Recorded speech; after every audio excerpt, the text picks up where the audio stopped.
کبھی ہمارے solar system میں 9 پلینٹس ہوا کرتے تھے اور ان میں سب سے آخری اور سب سے دور اور سب سے پر اسرار پلینٹ تھا پلوٹو۔ شاید آپ میں سے کئی لوگوں نے کتابوں میں بھی پڑھا ہوگا کہ پلوٹو ہمارے سولر سسٹم کا سب سے چھوٹا اور آخری پلینٹ ہے، مگر پھر 2006 میں ایک ایسا فیصلہ ہوا جس نے دنیا بھر کے لوگوں کو حیران کر دیا۔ ایک ہی دن میں پلوٹو سے اس کا پلینٹ ہونے کا درجہ چھین لیا گیا اور اسے ایک نام دیا گیا، ڈوارف پلینٹ۔ آخر پلوٹو کے ساتھ ایسا کیوں ہوا؟ کیا واقعی وہ پلینٹ نہیں تھا یا پھر یہ فیصلہ خود کنٹروورژل ہے؟ اس سوال کا جواب ڈھونڈنے کے لیے ہمیں پھر سے وقت میں پیچھے جانا ہوگا، تقریباً 200 سال پیچھے۔ 19ویں صدی میں سائنٹسٹ نے دیکھا کہ یورانس نامی پلینٹ اپنی ایکسیپٹڈ رفتار اور راستے پر نہیں چل رہا۔ یہ ایک عجیب بات تھی کیونکہ اس وقت نیوٹنس کے لا آف گریویٹیشنل فورس کے مطابق پلینٹ کی حرکت بالکل درست انداز میں کیلکولیٹ کی جا سکتی تھی۔ یہ انوملی سائنٹسٹ کے لیے ایک مسٹری بن گئی۔ شاید کوئی انسین پلینٹ یورانس کو اپنی گریوٹی سے متاثر کر رہا ہے۔ اسی خیال کے تحت دو سائنٹسٹ جان کچیڈانس اور اربین لی ویرر نے حساب لگا کر ایک نئے پلینٹ کی پوزیشن پریڈکٹ کی اور 1846 میں نیپچون دریافت ہو گیا۔ یہ سائنس کی ایک بہت بڑی کامیابی تھی، لیکن مسئلہ اب بھی مکمل طور پر حل نہ ہو سکا۔ کچھ عرصے کے بعد پھر سے محسوس کیا گیا کہ یورانس اور نیپچون دونوں کی حرکت میں ہلکی سی بے ترتیبی موجود ہے۔ یہی وہ لمحہ تھا جب امریکن سائنٹسٹ پرسیول لوول میدان میں آیا۔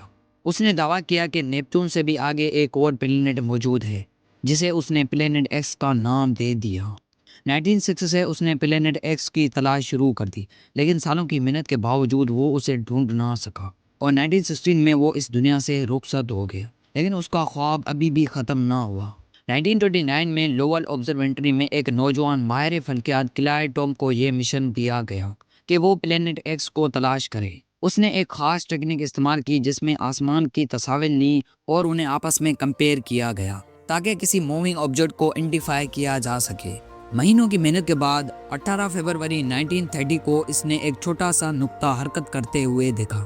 یہ وہی چیز تھی جس کی تلاش ریکارڈ سے جاری تھی۔ پلوٹو ڈسکور ہو چکا تھا اور اب اسے فوراً سولر سسٹم کا نواں پلینٹ قرار دے دیا گیا۔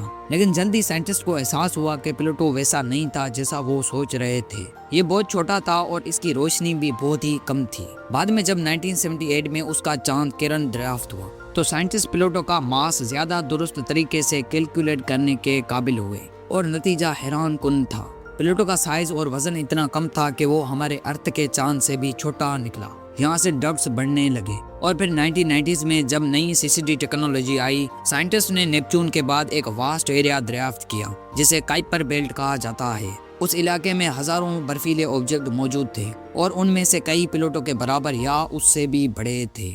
اب ایک نیا مسئلہ پیدا ہو گیا۔ اگر پلوٹو ایک پلینٹ ہے تو ان سب آبجیکٹ کو بھی پلینٹ مانا جائے، خاص طور پر جب ایرس نامی آبجیکٹ ڈسکور ہوا جو پلوٹو سے بھی زیادہ بڑا تھا تو بحث شدت اختیار کر گئی۔ آخرکار 2006 میں انٹرنیشنل ایسٹرونامیکل یونین نے اس مسئلے کو حل کرنے کے لیے ایک باقاعدہ ڈیفینیشن پیش کی۔ ان کے مطابق کسی بھی آبجیکٹ کو پلینٹ کہلانے کے لیے 3 شرائط پوری کرنا ضروری تھی۔ پہلی شرط یہ تھی کہ وہ سورج کے گرد گردش کرے، جو کہ پلوٹو کر رہا تھا۔ دوسری یہ تھی کہ اس کی شکل گول ہو۔ پلوٹو نے یہ شرط بھی پوری کر لی، لیکن تیسری شرط میں پلوٹو فیل ہو گیا۔ تیسری شرط یہ تھی کہ وہ اپنے آربٹ کے ارد گرد موجود دیگر آبجیکٹس کو صاف کر چکا ہو۔ پلوٹو پہلی 2 شرائط پر پورا اترتا تھا، لیکن تیسری شرط پوری نہیں کر سکا کیونکہ اس کے آربٹ میں ابھی بھی بہت سارے آبجیکٹس موجود تھے۔ اسی وجہ سے پلوٹو کو پلینٹس کی کیٹیگری سے نکال دیا گیا اور اب اسے ڈوارف پلینٹ کہا جاتا ہے۔ لیکن یہ فیصلہ آج بھی ڈیبیٹڈ ہے۔ کچھ سائنٹسٹ کا کہنا ہے کہ اگر اسی اصول کو سختی سے اپلائی کیا جائے تو ارتھ اور جوپیٹر بھی مکمل طور پر اپنے آربٹ کو صاف نہیں کر پاتے،